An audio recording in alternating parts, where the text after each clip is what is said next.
there, Stacy. Hope you're doing well today, and everything's going according to plan. I got your video. Cool. Thanks for sending that over. I appreciate it. Get some kind of jumping off points for today. Sounds great. I love the intro. It's good length. I think it ran like about 2-ish minutes or so. It's good length for a wedding. Yeah. I think when Justin and I did our show-stopping spectacular, we try to keep it about like 2 minutes because that's usually good length for a wedding. So it's looking good right there. Yeah, everything looks great. I mean, the timing's nice. The strums are nice. Trying to find something to pick on you about in there, but it's sounding actually really good. I think you're super set with that.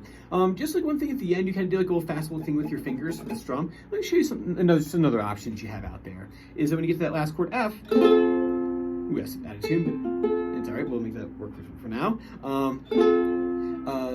What you can do is when you get do your strumming there at the end, and at the very end, if you want to kind of like play with the chord a little bit, what you do is take your tips of your fingers, of your first and your second finger, the pad of your finger, right? So not on the tip, but the pad. You can go to that chord and just rub the strings kind of back and forth like this.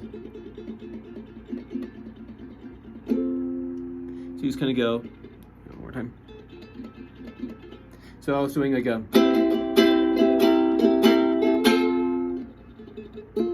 something like that. You could do that there. So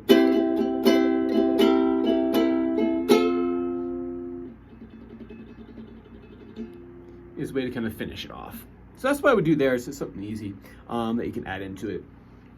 And then what I have for number 2 for today is for Fire and Rain. So I've given you, I think, 3 parts already. So this is part number 4. And what it uses is kind of a combination of the 3 things that we're working on: hammer-on, slides, and bar chords. And it's all found right here in this example. So I'll first just play the notes of the tab for you. So you have your second finger on the 4, on the 3rd string, 5, back to 4, open, 2, 4, and then 3, 3.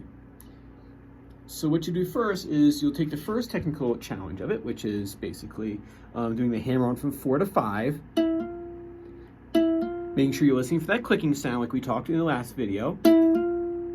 That click there. So you hammer to 4. So you hammer back to 4. And then the other technical challenge is the 2 to 4. Remember I said before in the last video is that you don't want to press too hard. You actually kind of want to maybe like try to find the note, like a buzzy note, and then press this tiniest bit harder. And that's about how hard you should push. Always keeping an eye on where you want your finger to go. So you're kind of like looking where you want that finger to go. Making sure that the thumb comes along for the ride. So you don't slide like this, not like that, but the thumb comes along for the ride. Okay, so we have a hammer on. 4, open, 2, slide. Now the trick on this slide right here, when you get to that 4, what you're gonna do is you're gonna put your bar down as soon as you get there. So you slide up to the 4, and then you put the bar down across the 3rd fret and go. So you're actually, by the end, you're in this shape right here, right? You don't need to put this 3rd finger up here because you're not gonna be playing that note, you're not gonna be strumming it, so there's no real point in doing that. So you do this 0 here, you have 2, slide to 4, and then make sure you put the bar down and play strings 1 and 2, right on the 3rd fret right here. So we have hammer on, and then we have note, 0, 2, slide to 4, 2, slide to 4, you put your first finger down. So that you slide and then put the bar down. It's very similar to the beginning where he does the, he's just not playing that extra note in there. So you take 2, slide to 4, and then 3, 3. And I think that'd be good for you to work on this week.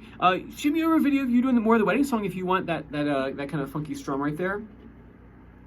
Other thing I guess we could talk about with this one, let's see here. Let me pull the chords up.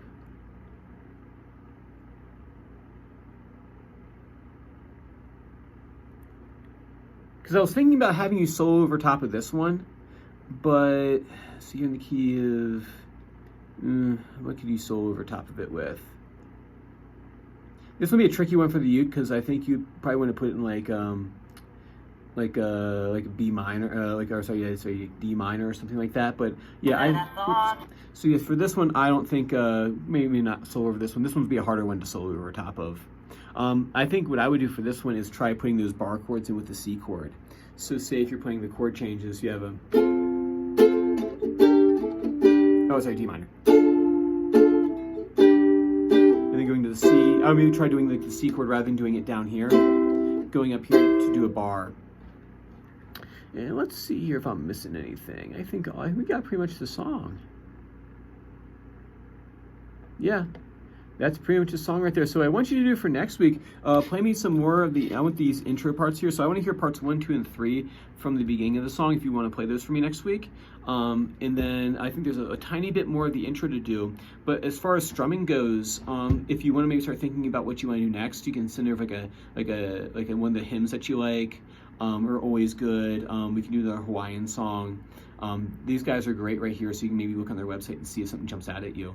But let's put that down for number 3, is thinking about the next song that you want to do. Think about next song.